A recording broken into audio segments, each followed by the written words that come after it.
6. Parehas ng distansya lang.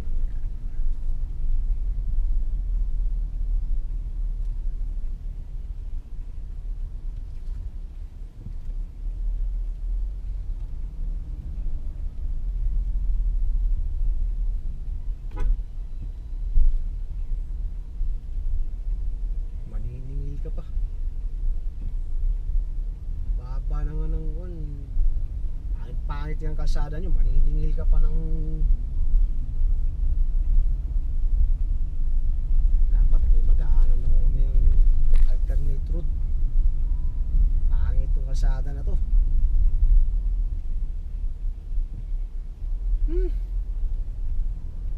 Ano ha, mga kabahayan dito may kanya-kanyang garahe. Ang ginawa sa garahe, ginawang stock room, ginawang sala, tindahan. Yung mga sasakyan nasa labas nakaparada lahat. Only in the Philippines.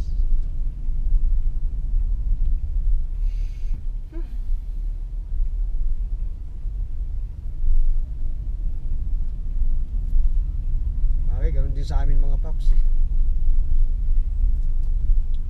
Dati yung kotse namin nakaparada sa garahe. Problema, nagpa-install kami ng water storage tank 1,000 liter sa garahe. At saka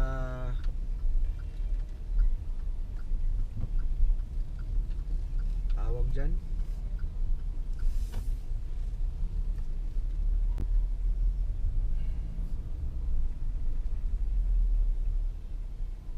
water pump. Ay nagkaroon ng issue kay Maynila dati. Takin mo, halos 2 taon kaming napirwisyo ng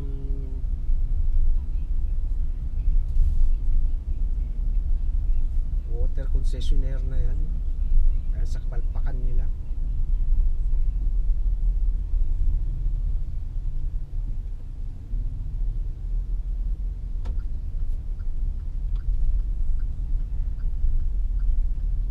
Matindi pa dyan, meron pa kami mga kapitbahay na napuputulan.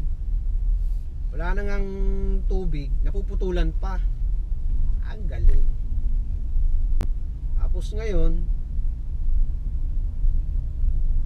subdivision namin, dating deep well, may sariling tangke. Bago kami nakalipat doon, merong naging presidente ng asosasyon na hindi naman pala homeowner doon. Nangungupahan lang ang tarantado. Binenta sa Maynila yung deep well system kasama storage tank.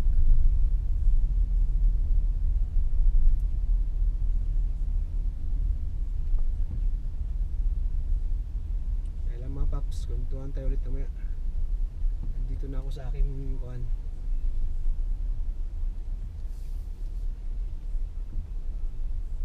tribal location.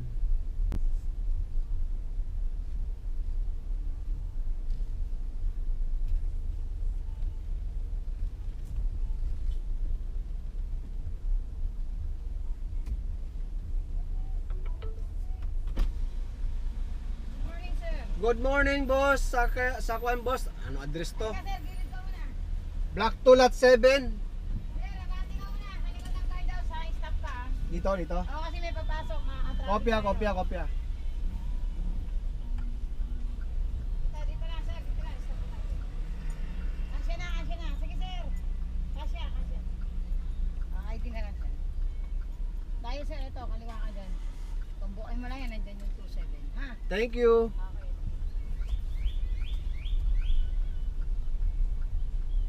Okay.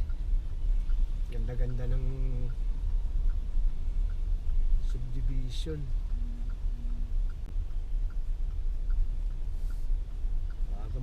to.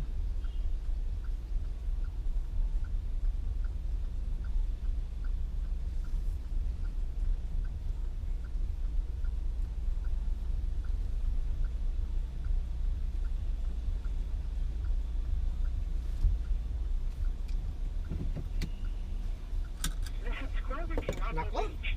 Please try again later. The subscriber cannot be reached. Please try again. Maya mga paps.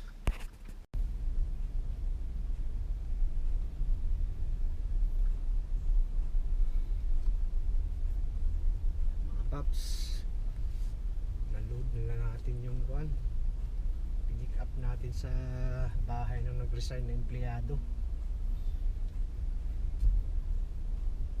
Pero kadalasan naman sa mga call center ganun eh. Pagka may nakitang mas may magandang offer, hindi pa tama lang yun. Diba? Thank you.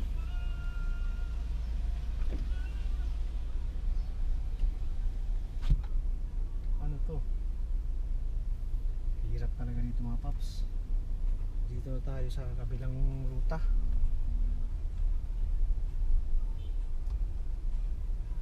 Ang sikip ng mga kalsada dito mga paps. Tsa.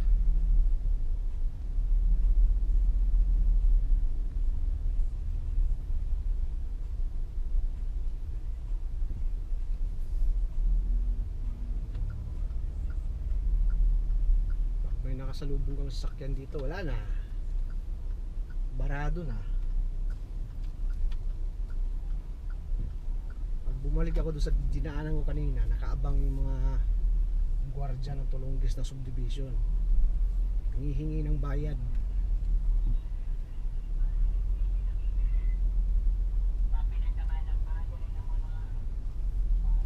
Oh, isa pa to, may kasalubong ako ngayon, no? Tutak.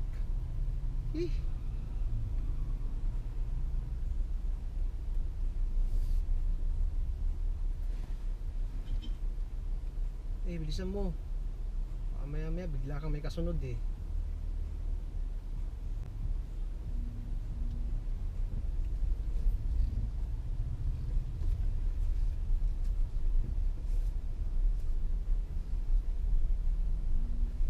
Tatandaan ko tong subdivision na to. Ayaw ko lang bumalik dito. Ang sikip ng kalsada.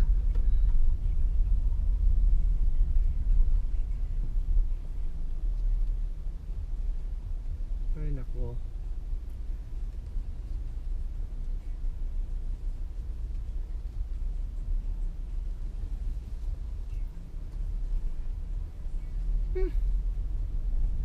Skip na nga ng kalsada. Ay, ewan ko.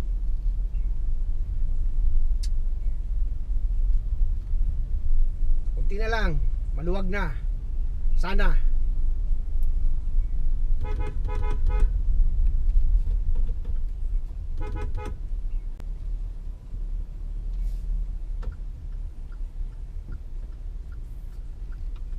Napakatulunggis talaga nitong Kurimoto. Sumalubong talaga.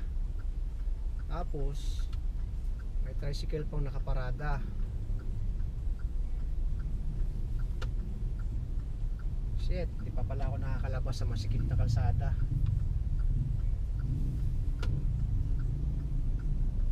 Kahit paano malapad-lapad na to.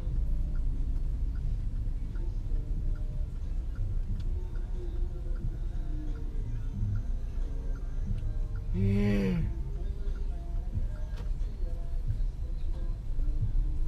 isa sa mga rason mga paps kaya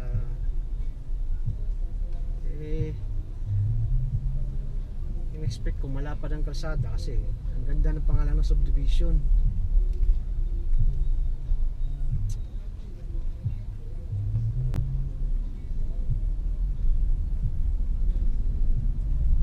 Walang hiya.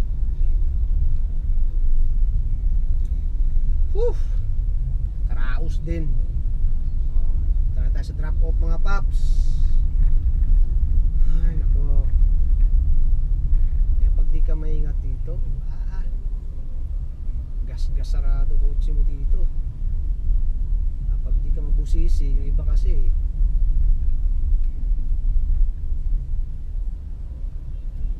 accept lang ng accept eh. Kaya ako nung tinignan ko yung kali, ang pinakita lang na kali yung sa subdivision mismo, nakita ko naman okay naman. Kaya lang yung dadaanan mo papunta subdivision, ang tikip.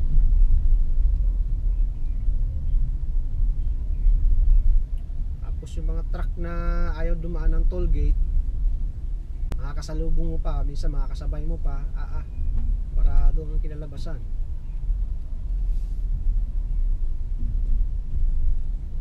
Sige mga paps, baka sakali pa tayo makakuha ng maganda-gandang booking mamaya. Itong pangalawang scheduled booking ko ngayon, kailangan dito may kasabay ito, kasi kung wala, lugi.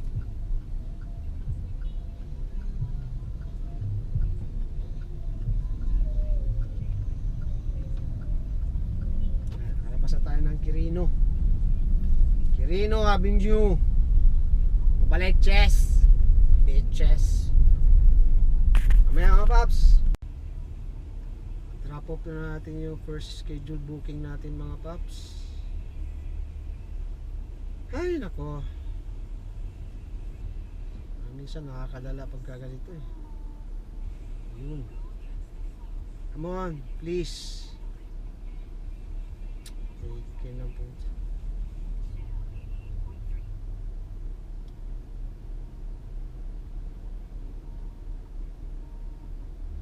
Cancel ko sana to kay Lala kasi mas marami mas pumapasok na profitable na booking.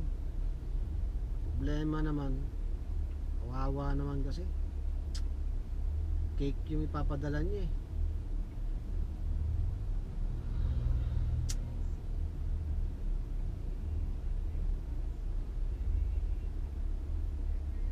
Lahat ng pumapasok na booking kontra dun sa biyahe niya eh.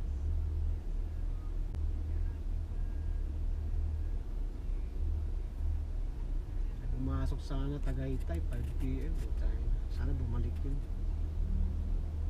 Sige mga paps, mamaya balitaan tayo. Hindi ko masaya sa biyahe ngayon. Sana bigyan tayo mamaya. Lunch muna ako kasama si Mrs. Kulit ng metro. Kaya nga lang, medyo malayo-layo iikutan ko nito, hindi ako pwede magpakuor. Kasi as usual, baha sa Bacoor, sigurado.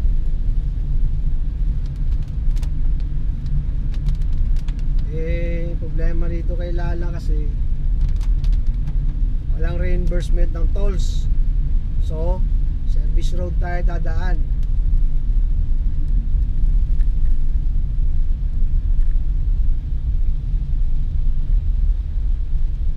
Tayo Paalabang, Danghari, Molino, Dasma, tapos balik Paimos.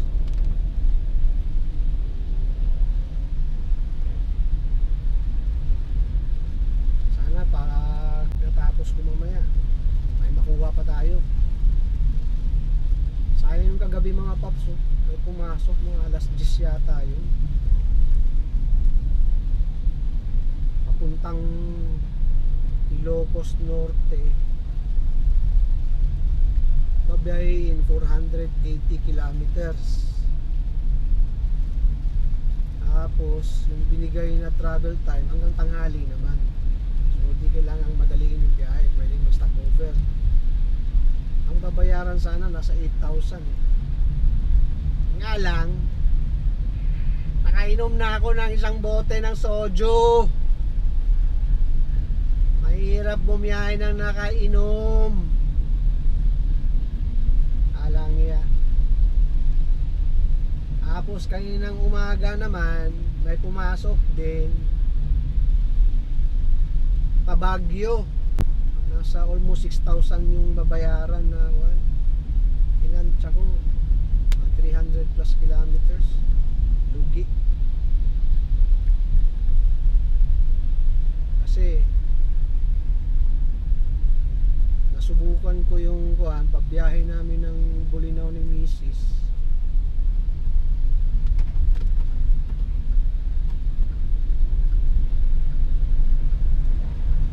Bulinaw, Pangasinan na 380 kilometers, same distance sa Baguio. Yung isang full tank ko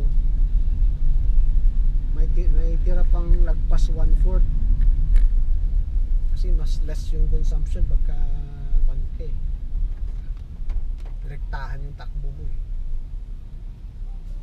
Mas matipid eh. Eh yung isang full tank nito almost, kung masasagad mo yung laman, nasa 3.2, 3.3.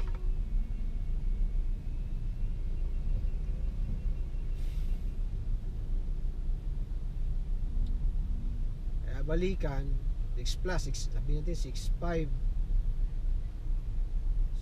6.5 kung pinatulan ko yung Ilocos kagabi, wala rin. 8,000. 6.5, 1.5 matitira. Kailangan meron kang biyahe pabalik. Yun lang. Diskarte lang talaga. Malakas kasi yung konsumo na ito mga paps. Makina kasi na ito 1.5 liter turbo pa. Yung turbo ang nagpalakas eh. Kahit naka-eco ka na eh. To eh, pag city driving 7 to 8 kilometers per liter.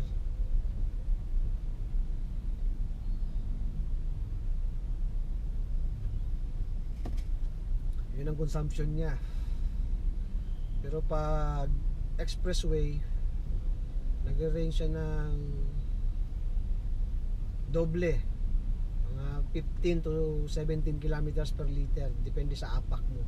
Kaya ako kailangan apak ko di mo alagpas ng 2,000 RPM, below lang.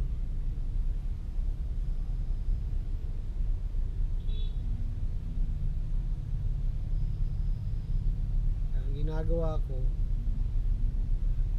sa acceleration, para pumalo agad yung transmission ng tercera, lagpas konti ng 2,000 RPM, mga 2.5.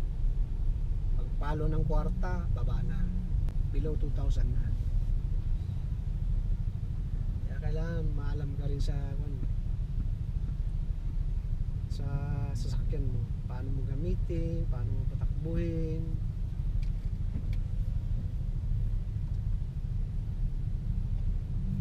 So mamaya mga paps, balitaan tayo.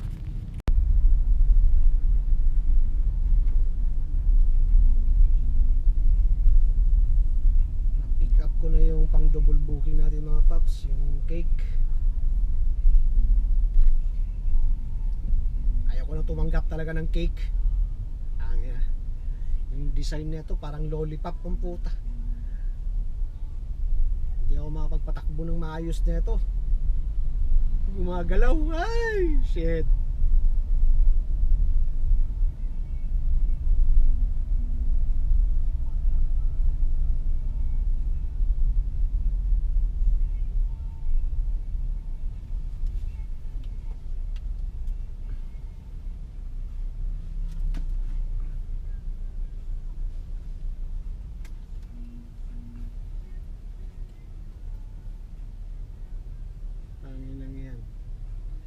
Arangkada suabe mga paps, preno suabe din.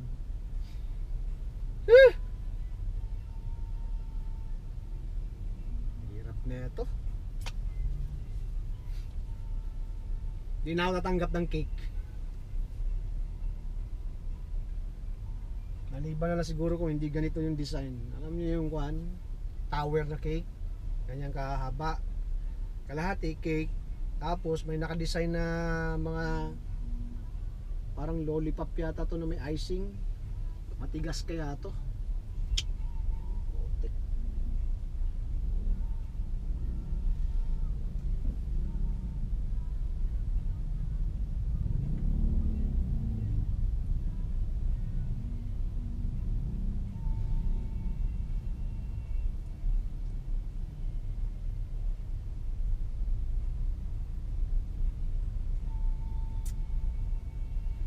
pa naman yung biyahe.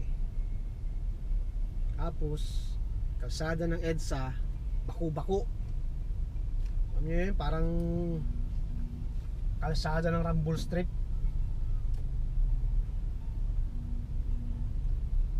Nagrarambol yung sakyan mo.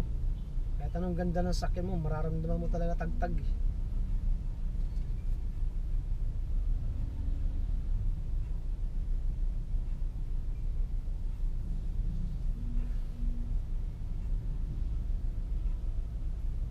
Sige nga Paps, mamaya